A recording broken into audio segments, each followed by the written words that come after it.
ഹൂതികളെ നേരിടുവാൻ ചെങ്കടലിൽ അമേരിക്ക യുദ്ധക്കപ്പൽ ഇറക്കിയതോടെ കാര്യങ്ങൾ കൈവിട്ടു. ഹൂതികളുടെ ബോട്ടുകൾ ആക്രമിച്ച് 10 വിമതരെ അമേരിക്കൻ സൈന്യം കൊലപ്പെടുത്തി.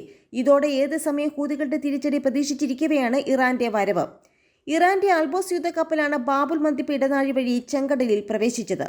അമേരിക്കൻ സൈന്യവും ഇറാന്റെ സൈന്യവും കടലിൽ നേർക്കുനേർ വരുന്നത് മേഖലയെ കൂടുതൽ അസ്വസ്ഥമാക്കുന്നു.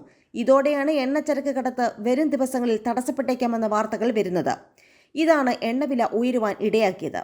ബ്രെന്റ് ക്രൂഡിനും അമേരിക്കയുടെ വെസ്റ്റ് ടെക്സസ് ഇന്റർമീഡിയറ്റ് 2.5% വില കൂടി. ബ്രെന്റ് ക്രൂഡ് ബാരലിന് ഇപ്പോൾ $78.97 ഇന്റർമീഡിയേറ്ററിന് $73.43 വില. എന്തിനാണ് ഇറാന്റെ കപ്പൽ എത്തിയതെന്ന് വ്യക്തമാകുന്നില്ല. കപ്പലിന്റെ ചെങ്കടലിലെ ദൗത്യം സംബന്ധിച്ച് ഇറാൻ വെളിപ്പെടുത്തിയിട്ടുമില്ല.